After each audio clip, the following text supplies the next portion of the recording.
I feel very at home with all of you. So you all seem like greedy poets to me, trying to touch what matters as well.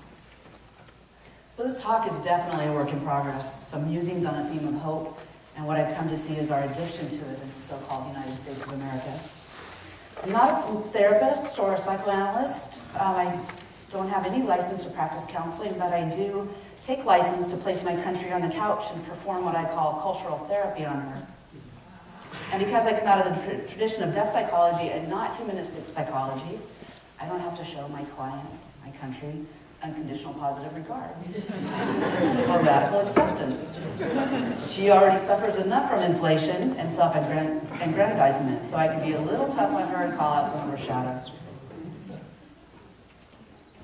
Hope is a strange invention, wrote Emily Dickinson, and the more time I spend thinking about hope and writing about hope, the more I agree. It's also a curious invention, and we find the curious nature of it in the major Western myth about hope, the myth of Pandora.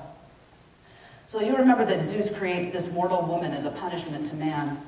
She is given, it's not a box, but a jar, and she is told not to open it. Her curiosity gets the better of her, and she opens the jar, which we're told are full of evils. And by doing so, she unleashes all of the evils into the world. Pandora quickly slams shut the lid of the jar, and only one thing remains inside: hope. With Pandora-like curiosity, we have wondered about this myth over the millennia. What does it mean that hope was inside a jar of evils? Does this mean that hope is evil? What does it mean that hope alone was left in the jar? Does this mean hope is not an evil, or that hope alone can redeem us from evil? We know good acts can be done out of hope, but we also know evil acts can be done out of hope. Just think suicide bombers hoping for heaven with its 72 virgins. I think this myth gets it just right. Hope is terribly paradoxical. Or as the Urban Dictionary defines hope, it is humankind's greatest weakness and greatest strength. Nietzsche believed, in the greatest weakness part of that hope in reality is the worst of all evils because it prolongs the torments of man. Martin Luther offered a different vision of this. He said, hope in reality is the worst of all evils. No, he said, everything that is done in the world is done by hope. But I wonder about this. Aren't some things done in the world that are driven by despair? Can we ever separate the two? The client comes to you for therapy in a state of utter despair. Did the despair drive her to therapy, or was hope in the driver's seat? The hope that therapy might ease the despair. Is it possible to be completely hopeless? Even for those whose despair leads them to suicide, might hope help them pull the trigger? Hope that the despair will end. Kurt Cobain, the lead singer of the band Nirvana, took his own life. But before he did, he said, if you die, you're completely happy and your soul somewhere lives on. I'm not afraid of dying. Total peace after death, becoming someone else, is the best hope I got. Aristotle said hope is the dream of the waking man, but at least in Cobain's case, hope was also the dream of the dying man. Even the despairing, those who end their life, can hope. Apparently, we need hope so much that we can even dare to hope against hope. Thomas Carlyle said, man is, properly speaking, based upon hope. He has no other possession but hope. This world of his is emphatically the place of hope. If there is no hope in this life, then there is hope in the next life or the afterlife. If there is no hope on earth, there is hope in heaven. The place of hopelessness is hell. All hope abandon ye who enter here, because there is literally not a hope in hell. We have another saying that contradicts that one, in the saying living hell. How do we live through living hell? We hope.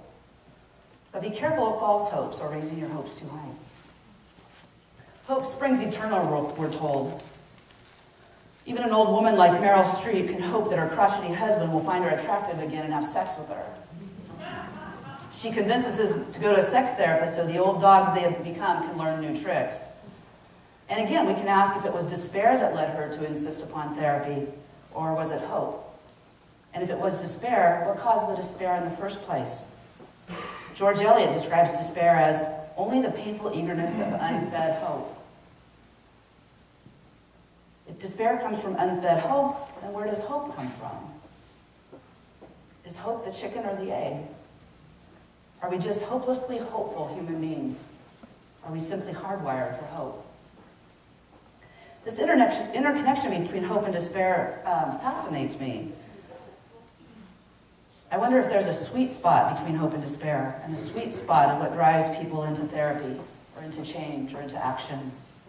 The sweet spot, or maybe it's a bittersweet spot, between hope and despair has been explored in a couple of pieces of art that have hope in their title. This is Hope 1 by Gustav Klimt, and it's a pregnant woman being threatened by menacing figures behind her. Does the fact that she's carrying hope in her future child cause her to seem imperious to the despair around her?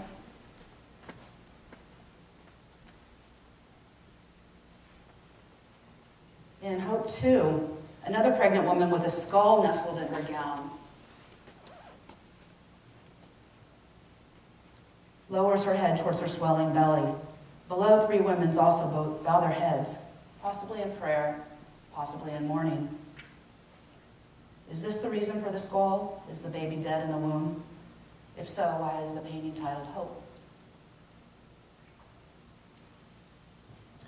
This is George Frederick Watts' painting Hope. Hope sits on a globe.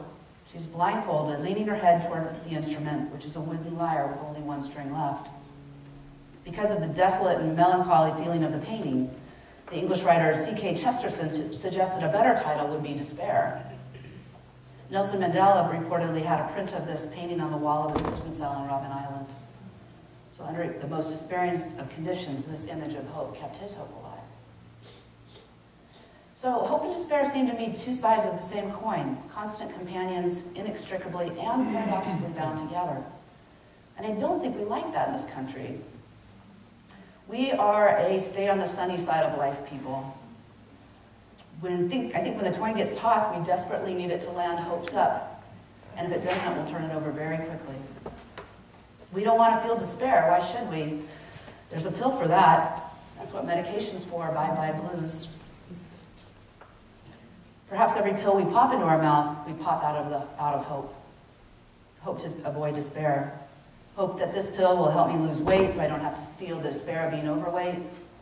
Hope that this pill will help me feel less depressed to avoid my despair in my marriage. Hope that this pill will help me get an erection so I don't have to face my despair over growing old and losing my impotency. We might as well face it. We're addicted to hope.